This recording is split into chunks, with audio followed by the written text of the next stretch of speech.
If I may, I'd like to recommend a podcast that's rather unsettling. It's called Spooked. Now, this isn't fiction. Spooked features true accounts of the supernatural, told firsthand by the people who experience them.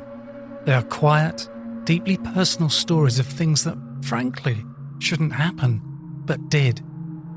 One episode in particular caught me, Disembodied Busybodies.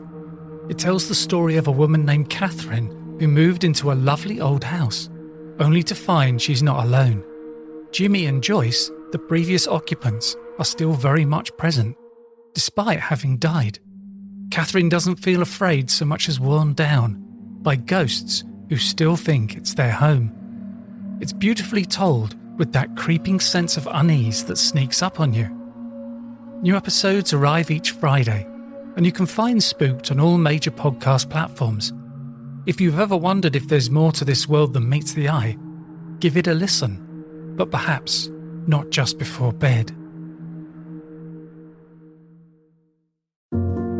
I was unskilled, and you trained me. I was forgotten, and you reached out to me. I was fatherless, and you nurtured me. I was broken, and you mended me. As Jesus says, whatever you do for the least of these, you do unto me. Support a child in His name through Compassion International at compassion.com/unto me. Save big during Labor Day at Lowe's. Get up to 40% off select major appliances. Plus, buy more to get up to an additional 20% off. Shop even more savings with 3 Stay Green 1 cubic foot vegetable and flower garden soil bags for $10. This Labor Day, take care of your home for less at Lowe's. We help, you save. Valid through 9/3. Soil offer excludes Alaska and Hawaii. Selection varies by location. Select locations only. While supplies last. See Lowe's.com for more details.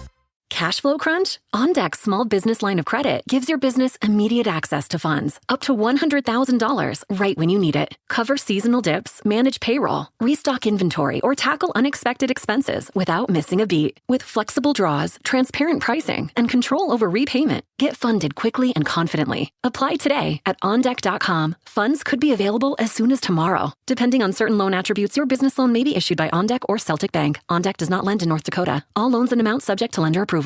This podcast is sponsored by Talkspace. You know when you're really stressed or not feeling so great about your life or about yourself? Talking to someone who understands can really help. But who is that person? How do you find them? Where do you even start? Talkspace. Talkspace makes it easy to get the support you need. With Talkspace, you can go online, answer a few questions about your preferences, and be matched with a therapist. And because you'll meet your therapist online, you don't have to take time off work or arrange childcare. You'll meet on your schedule, wherever you feel most at ease. If you're depressed, stressed, struggling with a relationship, or if you want some counseling for you and your partner, or just need a little extra one-on-one support, Talkspace is here for you. Plus, Talkspace works with most major insurers, and most insured members have a $0 copay. No insurance? No problem. Now get $80 off of your first month with promo code SPACE80 when you go to Talkspace.com. Match with a licensed therapist today at Talkspace.com. Save $80 with code SPACE80 at Talkspace.com.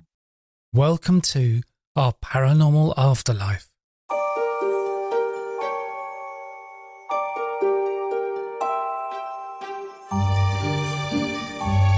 This is an extra episode of Paranormal Stories. This episode I'm reading from Edson Freeman's book, Strange Light, Personal Accounts of UFOs, NDEs and Other Enduring Mysteries.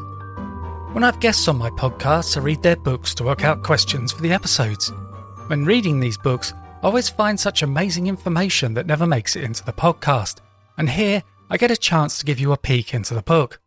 I've put a link to the book in the show notes, and I did seek permission to record this extract, and the author kindly said yes. I'm going to be reading from a section of the book titled Case Files, and this is number 2, Jasmine. And this is what Edson has written. For Jasmine and her family, the line between past and present seemed to blur and shift like the shadows at dusk. Her childhood home, a weather-worn farmhouse on the edge of a small Ohio town, never let its age go unnoticed. With its creaking floors and shadowy corners, the old house held its secrets close. 3 generations lived under that roof, all aware that the veil was thinner here than it ought to be. One of the most unsettling features was what Jasmine described as a dungeon-like detached storm cellar. Visible from the large front window in the living room, the heavy cellar doors would soon become a source of inexplicable events, ultimately challenging her perception of reality. Once, while passing the living room's picture window, she noticed the cellar doors standing open, doors she was certain had been closed moments before. These massive, bulky doors couldn't be moved quickly or silently. Yet seconds later, when she looked again, they were closed. It was so strange, like something playing with me, she says. On another occasion, Jasmine's nieces, who were about 5 or 6 at the time, were playing in the woods behind the house. They came running back into the house, terrified, saying they'd seen men walking through the woods, with one on horseback, dressed like toy soldiers and covered in blood. This would be the first of many chilling encounters the family would experience with these toy soldiers. Jasmine's grandmother, Maria, had an uncannily similar experience after seeing several men dressed in blooded Civil War-era uniforms walking the perimeter of their property. Were they stray reenactors walking back from an overly realistic event, or the spirits of long-dead soldiers returning home from Camp Dennison a century and a half later? To Maria, the men seemed to be a real physical presence, seemingly more solid than the spirits or ghosts she'd sometimes seen drifting across their property. With family roots stretching back to the Philippines, their Catholic faith mixed with folk traditions and a belief in the spiritual realm. Jasmine explains, culturally speaking, Filipinos have this. It's more of a shamanic belief system, so it's kind of like a marriage between Catholicism and a nature-driven belief system. This unique cultural background provided a framework for understanding the unexplainable, even if it didn't make the experiences any less unsettling. Even so, Maria didn't like talking about what she had seen. Perhaps she was trying to protect her grandchildren, or maybe she was grappling with her understanding of these otherworldly encounters. Whatever the reason, her silence only added to the mystique of their paranormal experiences. Yet the one story she did share, quietly and only once, would shape the family's lore forever. One of her sons had gone off to war, posted far from their village.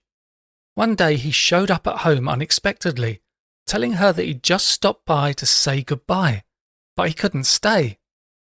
"You just got here, don't be rude, come in. It's so good to see you," Maria insisted. "I'm sorry, I have to go," he replied. And as suddenly as he'd arrived, he was gone. Minutes later, a telegram arrived.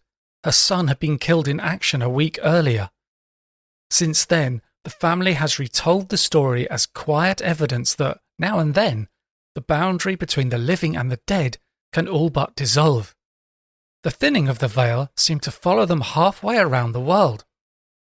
After the family left the Philippines and resettled in an old farmhouse in rural Ohio, the strangeness followed them. Jasmine and her family began hearing and seeing things almost nightly. The sound of a crying baby echoing through the house became a regular occurrence, yet there was no baby in the family. One afternoon, she was coming down the driveway. She saw the curtains in the big picture window get swept to one side, then swept back again. When she went inside, the house was empty. Perhaps most unsettling were the sounds coming from above her bedroom. "I would hear voices in the attic all the time," she says. "It was like conversational murmuring, but creepy." Over time, her acceptance grew, but the murmurs just became part of her life. These uncanny experiences shaped her worldview as the light of a greater reality began to shine through the crack in the facade of the mundane. And yet, with that light, there was also darkness. 100 miles away from the creaking floors of the old farmhouse, Jasmine came face to face with that darkness. As she lay alone in her dorm room one afternoon, she opened her eyes to see an 8-foot-tall, slender shadow figure looming over her.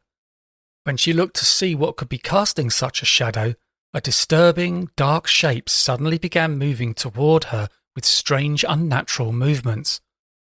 The fear in her voice was palpable as she recounted the experience. I kind of closed my eyes, then I suddenly heard this rumbling, almost thunderous sound, she recalled. Then I opened my eyes and saw this thing that seemed to be at least 8 feet tall, slowly moving creepily towards me from across the room. She cautiously peeked out from under the blanket, Hail Marys and Our Fathers tumbling from her lips, only to realise the shadow entity was now right next to her. I could only see from the shoulders down, she says. It was like this dangly, slender thing, and all of a sudden it was extremely cold. She continued to pray until the entity was gone, leaving behind a residue of icy fear. The experience shook her to her core, challenging everything she thought she knew. After this harrowing experience, Jasmine reached out to one person she thought might understand, a new friend, a kindred spirit whose path intertwined with her own. He told her he had a weird experience of his own to share, and when they met the next day, her eyes widened as he told his story before she told hers. He had the same thing happen to him, she recalls, and we just kind of sat there staring at each other. We didn't know what to do with ourselves. He was a mirror image of her own story, and a connection of profound, unsettling synchronicity between them. She slowly began to accept that her experiences were not random, and she possessed a genuine connection to another realm or dimensional reality. Seeking to understand her abilities, Jasmine enrolled in specialized courses about 5 years ago. Rather than traditional academic studies, she pursued spiritual psychology at what she describes as a witchy school, staffed by professional psychologists who taught personal development alongside metaphysical practices. In one class, the assignment was designed to test remote viewing skills.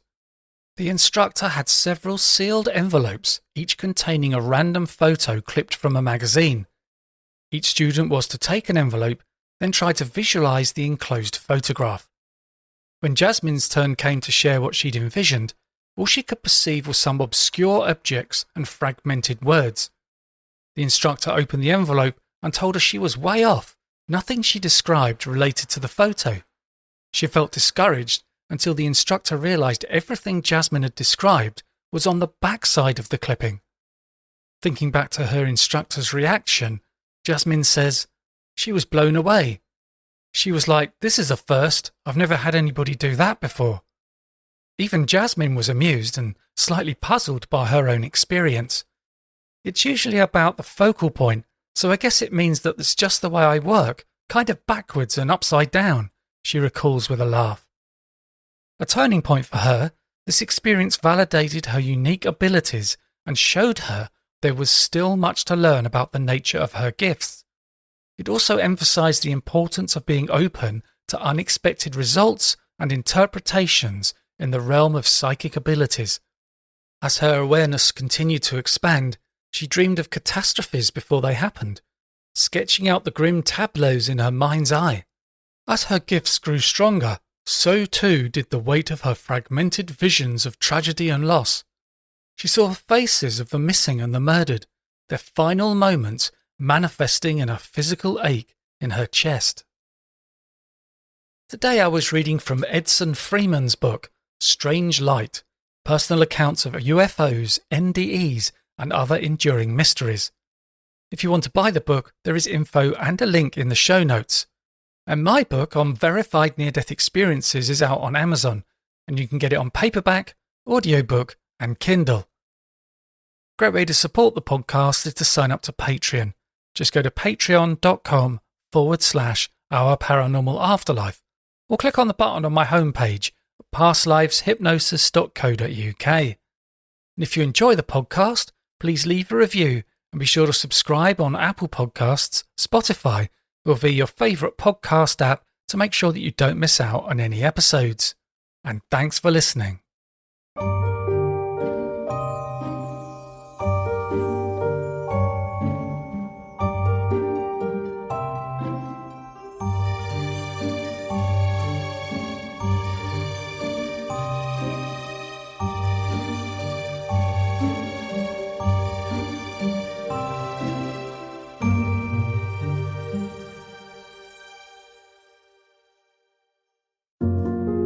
was unskilled, and you trained me.